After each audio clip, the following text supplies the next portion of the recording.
Alexandre Xondó, uma moção aqui hoje na Câmara, né, contra o presidente Lula. Como é que você vê essa questão, essa fala do presidente Lula do Holocausto? Lembrando que a Câmara de Conquista é uma Câmara conservadora, várias moções aqui, assuntos até fora da Câmara de Conquista. Como é que você vê essas questões, esse conservadorismo da Câmara de Conquista? O primeiro problema da Câmara de Conquista é que não existe mais discussão. Por exemplo, as moções, requerimentos, não se pode mais discutir. Então, uma votação como essa, se faria necessário toda uma série de discussões, a gente simplesmente votou contra a favor. Então, esse é o primeiro problema aqui da Câmara. Com relação ao posicionamento do presidente Lula, o que ele denunciou é o genocídio que está acontecendo na Palestina. Essa expressão, que é uma expressão forte, mas que ela não é associada simplesmente ao Holocausto. Nós já tivemos uma série de genocídios, inclusive no Brasil, o genocídio indígena, o genocídio da população negra que foi trazido para as Américas, nós tivemos o genocídio da população congolesa, enfim. Então a gente já tivemos uma série de genocídios no Brasil. O presidente Lula, ele chama atenção para esse fato, inclusive porque o próprio presidente de Israel, ele disse que é contra a chamada solução de dois estados, ou seja, o presidente Netanyahu, que é um presidente de um partido de extrema-direita de Israel, ele quer literalmente acabar com o Estado da Palestina. Essa invasão da Palestina não é simplesmente contra o Hamas, e nós precisamos separar o Hamas dos palestinos.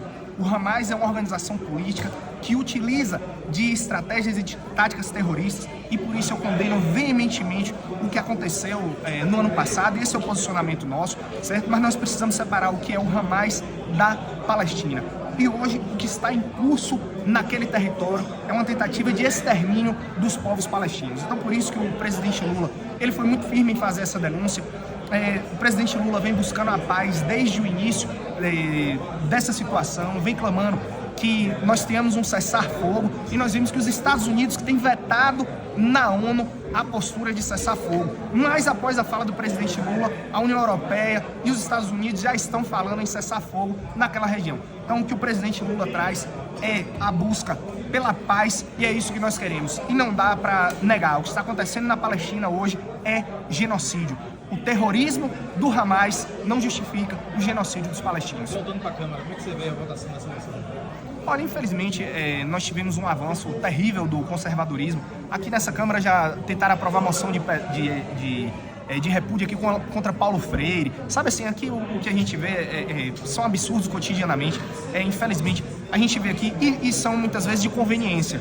Vou dar um exemplo aqui. Hoje nós tivemos aqui um vereador que, durante o período da vacinação da Covid, ele foi o tempo todo contrário à vacinação da Covid, e hoje ele veio com um discurso aqui dizendo que vacina salva vidas e cobrando a vacina da dengue.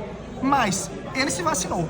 Ele se vacinou contra a Covid, apesar de ser contra a Covid. Então, infelizmente, é um show de demagogia, de hipocrisia e de um conservadorismo de conveniência, certo? Que muitos desses são eleitoreiros, nem acreditam no que estão defendendo, mas ficam com medo das repercussões e acabam votando em manada.